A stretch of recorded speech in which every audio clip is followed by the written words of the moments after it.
Bismillahirrahmanirrahim. Assalamualaikum warahmatullahi wabarakatuh. Hai teman-teman, sekarang kita berada di segmen Kisah Ramadan. Di segmen kali ini kita akan membahas tentang bulan Ramadan dan 3 peristiwa penting di bulan Ramadan. Bulan Ramadan sendiri memiliki keutamaan dan keistimewaan yang besar di antara bulan-bulan yang lain. Semua amal soleh yang dilakukan pada bulan ini akan mendapat balasan yang lebih banyak dan lebih baik. Oleh karena itu, kita sangat dianjurkan untuk memperbanyak amal ibadah dan meninggalkan kemaksiatan. Ramadan adalah bulan penuh berkah. Pintu-pintu surga dibuka, pintu-pintu neraka ditutup. Pada bulan Ramadan, setan-setan pun dibelenggu. Pada bulan ini juga, terdapat satu malam yang nilainya lebih baik dari 1000 bulan. Kesempatan dapat menjumpai bulan Ramadan merupakan anugerah yang agung. Seorang yang mengaku umat Nabi Muhammad sudah sepantasnya berbangga dan semangat untuk meningkatkan ketakwaan. Di bulan Ramadan ini, sebagaimana yang diteladankan, karena semua ibadah di bulan suci ini, kecuali puasa akan dilipat gandakan, balasannya mulai dari 10 kali sampai 700 kali. Sebagaimana diketahui, keistimewaan bulan ini terdapat beberapa peristiwa penting yang terjadi pada zaman Rasulullah SAW. Di bulan yang suci ini, peristiwa-peristiwa tersebut salah satunya diturunkan kitab penyempurna pedoman umat manusia, yaitu Al-Quran. Inilah 3 peristiwa penting yang terjadi di bulan Ramadan yang terjadi pada zaman Nabi SAW. Bulan diturunkannya Al-Quran saat Nabi mencapai usia 40 tahun. Allah mengutusnya untuk alam semesta, mengeluarkan mereka dari sesatnya kebodohan, menuju terangnya pengetahuan. Tepatnya pada tanggal 17 Ramadan, 13 tahun sebelum Hijriah. Nabi menerima wahyu pertama. Pakar astronomi Syekh Mahmud Basya menuturkan waktu itu bertepatan dengan awal Februari tahun 610 Masehi. Mendekati masa-masa turunnya wahyu, Nabi sangat sering berhalwat di Gua Hira, menjauh dari manusia dan beribadah khusyuk di dalamnya.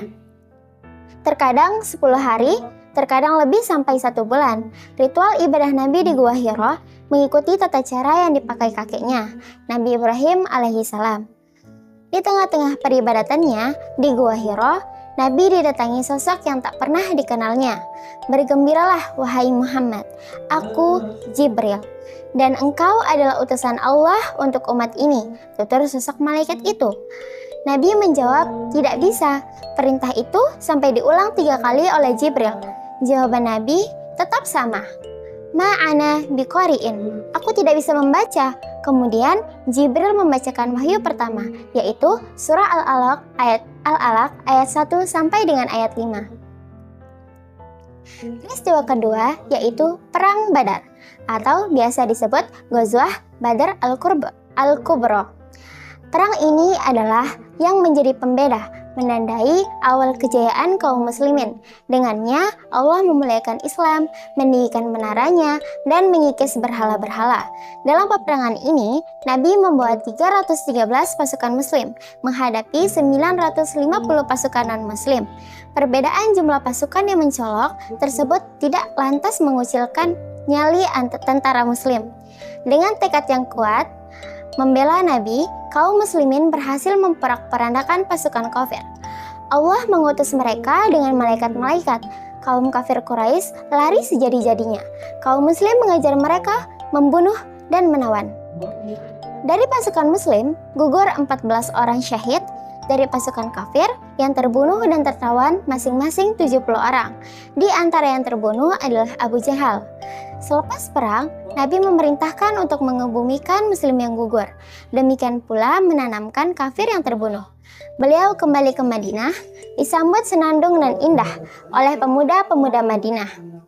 Telah datang sang purnama kepada kami dari Bukit Sania Al-Wada. Wajib bagi kita bersyukur selagi orang berdoa senantiasa memanjatkan doa. Duhai Rasul kami, engkau datang dengan membawa ketaatan.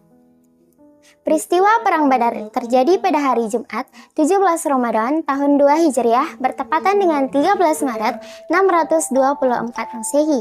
Peristiwa yang ketiga, pembebasan kota Mekah atau Fatu Mekah. Tanggal 20 Ramadan tahun 8 Hijriah merupakan waktu yang bersejarah dalam Islam. Di tanggal tersebut, Rasulullah dan para sahabatnya berhasil menaklukkan kota Mekah. dalam sebuah peperangan yang disebut dengan Perang Fatu Makkah atau penaklukan Mekah.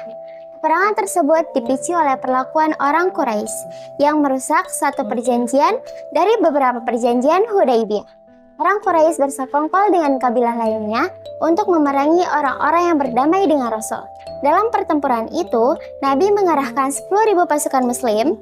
Rasul mengutus sahabat Khalid bin Walid sebagai panglima perang dan memerintahkannya agar tidak memulai menyerang sebelum diserang. Bersama mereka, Nabi berperang dalam keadaan berpuasa, kemudian berbuka di tengah jalan karena mengalami keberatan atau masyaqqah.